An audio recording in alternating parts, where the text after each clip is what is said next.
Conformément à l'annonce faite par le gouvernement, la revalorisation des traitements indiciaires des fonctionnaires de l'État et des collectivités entrera en vigueur à partir de janvier 2026. Cette mesure s'inscrit dans un programme progressif de revalorisation sur 5 ans. La Confédération des États du Sahel condamne avec fermeté l'intervention des États-Unis au Venezuela. Dans un communiqué rendu public le 8 janvier, l'AIS y voit une violation manifeste du droit international et un sérieux coup porté à la souveraineté de la République bolivarienne. Et nous ouvrons la page consacrée à l'actu Cannes en fin d'édition. Très heureuse de vous retrouver. Mesdames et messieurs, bonsoir. Bienvenue dans le 1945. La majoration des traitements indiciaires des fonctionnaires de l'État et des collectivités est prévue dès janvier 2026, comme annoncé par le gouvernement le 9 juillet 2025. Cette augmentation fait partie d'un plan échelonné sur 5 ans, avec des hausses successives de 5,5% en janvier 2026, 5,5% en janvier 2028 et 6,5% en janvier 2030. Asetoumani Koulibaly. C'est à compter de ce mois de janvier que l'indice salarial des fonctionnaires devrait être revalorisé de 5,5% conformément aux décisions annoncées par le gouvernement en juillet 2025. Une application saluée et très attendue par de nombreux travailleurs. Dès la fin de ce mois de janvier 2026, les salaires bruts des agents du secteur public bénéficieront de cette augmentation, a assuré M. Mamadou Babadiakité du Bureau des jeunes travailleurs de l'UNTM. Et nous sommes en mois de janvier 2026. Ceci sous-entend qu'à la fin du mois de janvier 2026, les travailleurs vont bénéficier de cette majoration dans leur salaire et en fin de mois, tous les travailleurs au niveau du Mali, notamment dans la fonction publique et des collectivités territoriales, des fonctionnaires de la collectivité territoriale aussi vont tous bénéficier de cette majoration à la fin de ce mois. Avec cette augmentation, qui fait passer la valeur de l'indice de 400 à 422 francs CFA en 2026, les travailleurs connaîtront un ajustement significatif dans ce contexte de crise difficile. Bon, cet ajustement, ça amène un grand soulagement dans nos différentes familles, en tant que fonctionnaires de l'État et des fonctionnaires de la collectivité territoriale. Nous savons que le pays est dans une situation de crise sécuritaire et des fois tantôt crise économique. Et il y a l'inflation qui est là. Donc tout est parti à la hausse. Donc les ménages, les prix ont bondi. Donc quand les prix bondissent, impérativement il faut que les salaires aussi augmentent pour qu'on puisse avoir un équilibre. À noter que cette décision découle du pacte de stabilité sociale et de croissance signé le 25 août 2023 entre le gouvernement, le patronat et les syndicats. Les 5,5% seront progressivement reconduits jusqu'en 2030 et la valeur de l'indice passera ainsi de 400 à 470 francs CFA, représentant une augmentation de 17,5%. Ce vendredi s'est tenue au tribunal correctionnel d'Abidjan l'audience très suivie mettant en cause l'honorable Mamadou Awa Gassama. Celui-ci comparaissait pour des faits d'offense au chef de l'État et des diffusions d'expressions outrageantes sur Internet, des infractions prévues et réprimées par le code pénal ivoirien. Ibrahim Babi pour plus de détails. Ce vendredi 9 janvier 2026, l'honorable Mamadou Awa Gassama comparaissait devant le tribunal correctionnel d'Abidjan. Selon l'acte d'accusation, Mamadou Awa Gassama aurait tenu et relayé sur les réseaux sociaux des propos jugés attentatoires à la dignité du président ivoirien. Des publications qui, d'après le ministère public, dépasseraient le cadre de la liberté d'expression et porteraient atteinte à l'ordre public. À l'issue des débats, le procureur de la République du tribunal correctionnel d'Abidjan a requis une peine de 5 ans d'emprisonnement ferme assortie d'une amende de 500 000 francs CFA.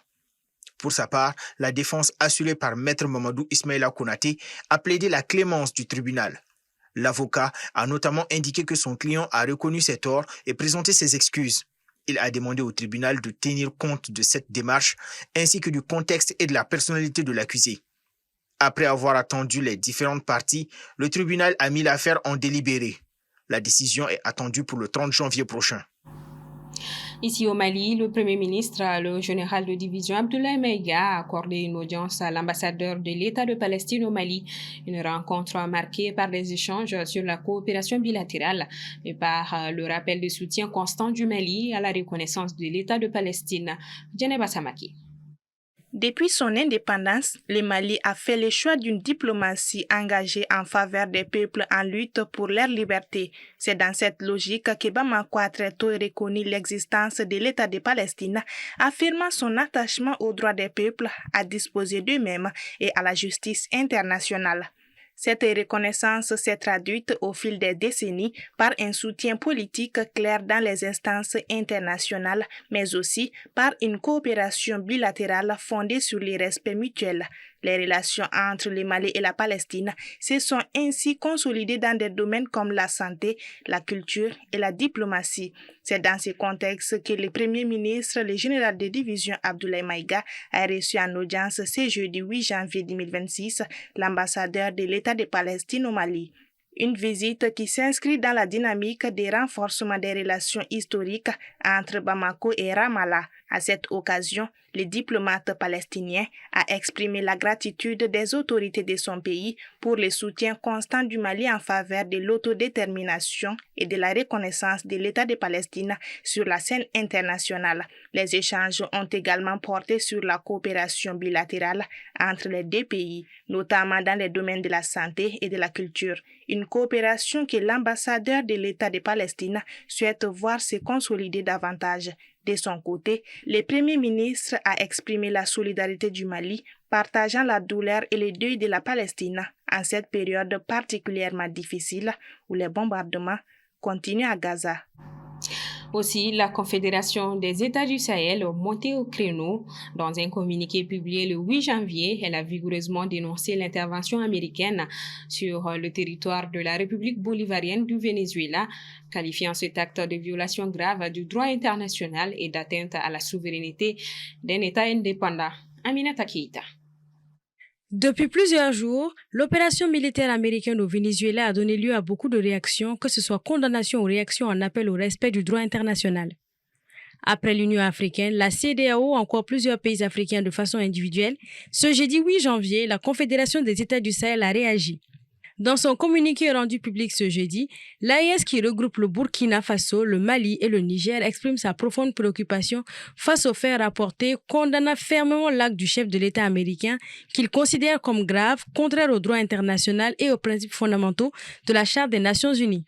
La Confédération AES rappelle que, je cite, « l'emploi de la force armée par un État contre la souveraineté, l'intégrité territoriale ou l'indépendance politique d'un autre État constitue une ingérence inacceptable dans les affaires intérieures d'un État souverain et constitue un acte d'agression. » Fin de citation. Le communiqué signé par le capitaine Ibrahim Traoré, président du Burkina Faso et actuellement président de la Confédération, dénonce le recours unilatéral à la force par un membre permanent du Conseil de sécurité de l'ONU, soulignant que cela fragilise encore davantage l'ordre international et pointe du doigt l'enlèvement du président Nicolas Maduro et son épouse qu'ils estiment illégale. La Confédération AES, solidaire avec le peuple vénézuélien, appelle l'ONU à assumer ses responsabilités, interpelle directement le Conseil de sécurité des Nations Unies, l'enjoignant de condamner clairement l'action militaire américaine et d'œuvrer au rétablissement de la légalité internationale. C'est le premier communiqué du capitaine Ibrahim Traoré en tant que président de la Confédération des États du Sahel, dont il a pris la tête depuis le 23 décembre à l'issue du deuxième sommet de la Confédération à Bamako. Elle intervient 2 jours après l'annonce de la tentative de coup d'État et d'assassinat de juillet au Burkina, visant le capitaine Traoré, commandité selon le gouvernement burkinabé par l'ancien président de transition, le lieutenant-colonel Paul-Henri Sandaogo Damiba. Pendant ce temps, les États-Unis annoncent leur retrait de plus de 60 organismes internationaux et onusiens, une décision qui pourrait fragiliser plusieurs programmes essentiels en Afrique, notamment dans la lutte contre le changement climatique, la santé reproductive et la promotion de l'égalité des genres. Abdulaziz Aïdara. Le président américain Donald Trump a annoncé mercredi le retrait des États-Unis de plusieurs dizaines d'organismes internationaux et onusiens, estimant qu'ils agissent à l'encontre des intérêts nationaux américains. Cette décision concerne notamment des institutions clés dont les actions ont un impact direct sur les pays africains, en particulier dans les domaines du climat, de la santé et de l'égalité des genres, fortement dépendants des financements et de l'expertise internationale. Dans un communiqué, le département d'État justifie ses désengagements par les caractères jugés redondants, coûteux, inefficaces ou mal gérés de ces organisations. Washington estime également que certaines d'entre elles seraient instrumentalisées par des acteurs poursuivant des objectifs contraires à ceux des États-Unis ou constitueraient une menace pour la souveraineté et la prospérité du pays. Au total, 35 organisations non onusiennes et 31 entités relevantes des Nations Unies sont visées par cette mesure. Les États-Unis se retireront également d'ONU Femmes et des fonds des Nations Unies pour la population, des agences très actives en Afrique dans la promotion de l'égalité des genres, la santé maternelle et infantile et la planification familiale. Washington avait déjà suspendu son financement au Fonds des Nations Unies pour la population l'an dernier. Selon la note présidentielle, ce retrait implique l'arrêt de toute participation au financement dans les limites prévues par la loi, renforçant ainsi les inquiétudes des acteurs africains quant à la pérennité des programmes essentiels pour les populations les plus vulnérables. Retour sur le continent, nous nous rendons au Maroc pour l'actu CAN.